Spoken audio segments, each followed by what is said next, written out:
pussycat, where have you been? I have been to London to look at the Queen. Pussycat, pussycat, what did you do there? I frightened a little mouse under a chair. Meow, meow, meow. Pussycat, pussycat.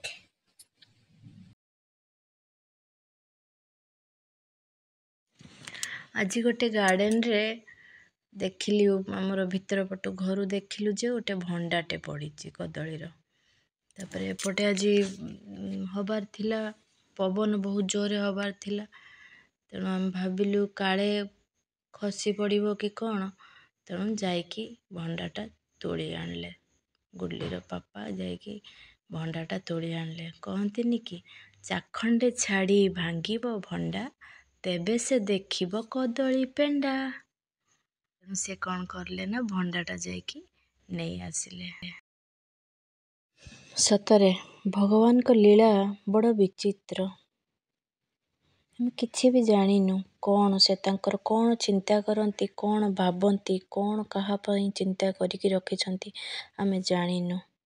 ସେଇଥିପାଇଁ ତ ସିଏ ଭଗବାନ, ସିଏ ଜାଣିଛନ୍ତି କାହା ପାଇଁ କ'ଣ ଦରକାର, ଆଉ ସେଇଥିପାଇଁ ସିଏ ଭଗବାନ ଆଉ ଆମେ ହେଲୁ ମଣିଷ। ଯେମିତି କୋଇଲିକୁ କଣ୍ଠ ଦେଲେ, ଏତେ ସୁନ୍ଦର ଟ୍ୟାଲେଣ୍ଟ ତାକୁ ଦେଲେ, କେତେ ସୁନ୍ଦର ସେ ଗୀତ ଗାଏ, କିନ୍ତୁ ତାକୁ ରୂପ ଦେଲେନି।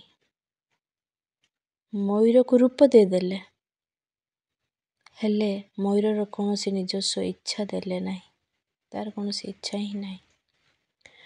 ମନୁଷ୍ୟକୁ ଇଚ୍ଛା ଦେଲେ, କିନ୍ତୁ ମଣିଷକୁ ସନ୍ତୁଷ୍ଟ ହେବାର ଶକ୍ତିଟେ ଦେଲେ ନାହିଁ।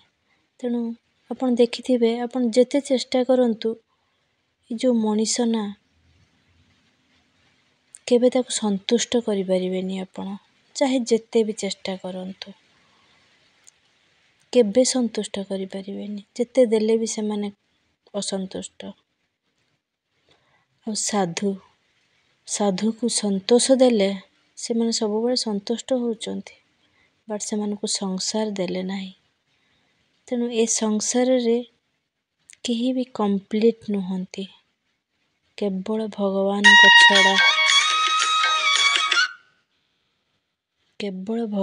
ଛଡ଼ା କେହି ବି ନୁହନ୍ତି ସନ୍ତୁଷ୍ଟ। ତେଣୁ ଯଦି ନିଃସ୍ୱାର୍ଥପର ଭାବରେ କାହାକୁ ଭଲ ପାଉଛ, ତେବେ ଭଗବାନଙ୍କୁ ଭଲ ପାଅ, ତାଙ୍କ ସହିତ ନିଜର ସମ୍ପର୍କ